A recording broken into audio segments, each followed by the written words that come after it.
மீனராசி ஜலராசி நீர் நிலை அப்படின்னு சொல்லக்கூடிய மிக அற்புதமான பிளேஸுங்க. ஏன்னா அந்த மோட்சஸ்தானம் அப்படிம்பாங்க. வீடு பேரு அடையணும் அப்படின்னா ஒவ்வொரு ராசிக்காரருக்குமே 12ஆம் பாவத்தை பார்ப்போம். ஆனா நீங்க தான் கால சக்கரத்துக்கே எதுங்க 12ஆம் பாவம் நீங்க தான். அப்ப நம்மளுடைய வாழ்க்கை இந்த மனித வாழ்வுடைய எண்டு அப்படிங்கிறது இந்த 12ஆம் பாவகம் வலியுறுத்தி சொன்னாலும் வெளிநாடு வெளியூர் போகணும் எண்ணங்கள் கண்டிப்பா மீனராசிக்கு இல்லாதவங்களே கிடையாதுங்க.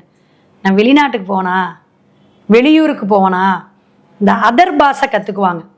ஒரு ஹிந்தி கற்றுக்கிறது, தெலுங்கு கற்றுக்கிறது, மலையாளம் இது மாதிரி அதர் பாஷை இருக்கக்கூடியவங்க ஃப்ரெண்ட்ஸாக வருவாங்க உங்களுக்கு. அதே போல் உங்களுடைய படிப்புலையும் அது கலந்து வரும். கண்டிப்பாக இல்லாமல் இருக்காது எல்லா மீனராசிக்கும். ஏன்னா குரு, ஒரு ஆசிரியர், ஒரு வக்கீல், ஒரு வழிநடத்தக்கூடிய ப்ரொஃபஸர், ஒரு அட்மினிஸ்ட்ரேட்டிவ் உபயராசியாக இருந்தாலும் இங்கே இருக்கக்கூடிய அந்த உத்திரட்டாதி நட்சத்திரம், ரேவதி நட்சத்திரம்னா நல்ல ஒரு புத்திமான லக்னத்துக்காக இருக்கட்டும், ராசியாக இருக்கட்டும், குரு ஆதிக்கம் உண்டுல. அப்போ உங்களுக்கு எந்த ஒரு விஷயத்துலையும் ஆர்வம் நிறையா இருக்கும். இந்த ஆர்வம் வாங்க பார்த்தீங்களா, அது எல்லாமே உங்களுக்கு தான்.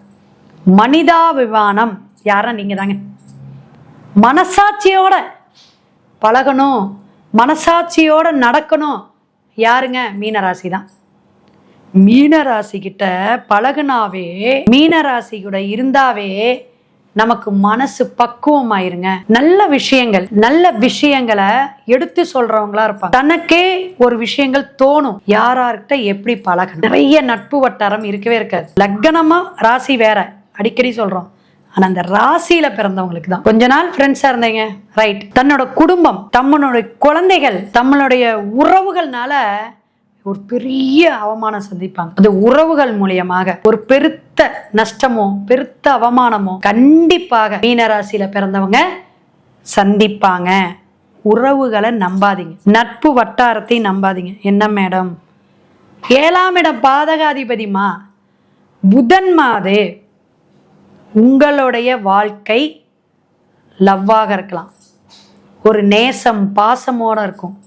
அன்பு அப்படின்னாவே 2 இடம் தாங்க.